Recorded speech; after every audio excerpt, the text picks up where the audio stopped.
नमस्कार मंडळी, तर कोणत्या रंगाचे कपडे कोणत्या दिवशी परिधान करावे हा आजच्या व्हिडिओचा आपला टॉपिक आहे। तर यावर आज मी तुम्हाला काही सविस्तर माहिती सांगणार आहे। व्हिडिओ शेवटपर्यंत बघा आणि व्हिडिओ आवडला असेल तर चॅनलला लाईक आणि सबस्क्राइब जरूर करा। तर आपल्या आठवड्यातील 7 दिवसात आपण कोणत्या कलरचे कपडे घालावेत जेणेकरून आपल्यासाठी ते शुभ असतील। तर पहिला दिवस सोमवारी पांढऱ्या रंगाचे किंवा फिकट निळ्या कलरचे कपडे तुम्ही घालू शकता, कारण सोमवारी चंद्राचा प्रभाव असतो। शांती, शुद्धता आणि मानसिक स्थैर्यासाठी पांढरा रंग हा शुभ मानला जातो। तर मंगळवारसाठी तुम्ही लाल किंवा गुलाबी कलरचे कपडे घालू शकता, कारण मंगळ ग्रहासाठी लाल रंग हा शक्ती, आत्मविश्वास आणि धैर्य वाढवणारा असतो। बुधवारी पिस्ता कलर किंवा हिरव्या कलरचे वस्त्र तुम्ही परिधान करू शकता, कारण बुध ग्रह बुद्धी आणि संवादाशी संबंधित आहे। हिरवा रंग समतोल आणि समृद्धी दर्शवतो। तर गुरुवारी पिवळ्या किंवा सोनेरी रंगाचे वस्त्र तुम्ही परिधान करू शकता, कारण गुरुग्रह ज्ञान, श्रद्धा आणि सकारात्मकतेचे प्रतीक आहे। पिवळा रंग खूप शुभ मानला जातो। शुक्रवारी तुम्ही पांढरे, गुलाबी किंवा सिल्वर वस्त्र धारण करू शकता, कारण शुक्र ग्रह जो आहे तो प्रेम, सौंदर्य आणि ऐश्वर्याशी संबंधित आहे। सौम्य व मोहक रंग हे शुभ असतात त्या दिवशी। तर शनिवारी काळा, जांभळा आणि गडद निळा हे रंग शुभ मानलेले आहेत। त्या दिवशी तुम्ही या कलरचे वस्त्र धारण करू शकता, कारण शनी ग्रह जो आहे तो कार्य, संघर्ष आणि कर्माशी संबंधित आहे। हे जे रंग आहेत ना ते त्या दिवशी आपलं खूप संरक्षण करतात, त्यामुळे शनिवारी या कलरचे तुम्ही वस्त्र परिधान करू शकता।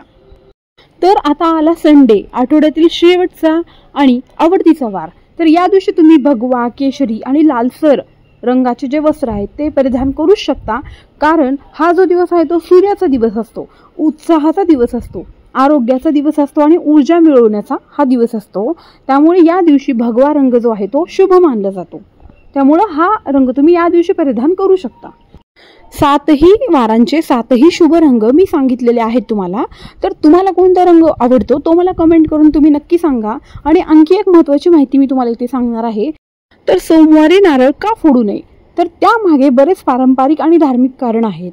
जसं की सोमवार जो आहे तो आपण भगवान शंकराचा दिवस मानला जातो आणि त्यामुळे नारळ सोमवारी फोडायचं नाहीये, कारण देवाचा अपमान आणि गंगेचा अपमान केल्यासारखं ते आहे। आता बघा, नारळ जे आहे ते देवाचंच प्रतीक आहे, जसे की ब्रह्मा, विष्णू आणि महेश या 3 देवांचं रूप ते मानलं जातं।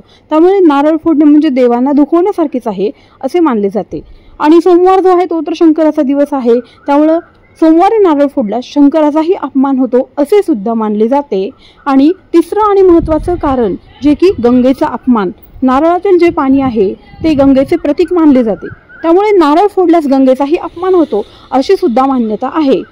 शुभ कार्यासाठी आपण नारळ हे फोडत असतो, त्यामुळे ज्या दिवशी शुभ कार्य असेल त्याच दिवशी नारळ फोडायचे, ज्या दिवशी शुभ कार्य नाही त्या दिवशी नारळ फोडणे हे टाळलेच पाहिजे।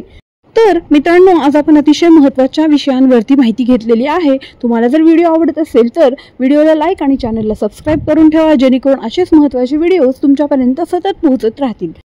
धन्यवाद। जय जय श्री स्वामी समर्थ।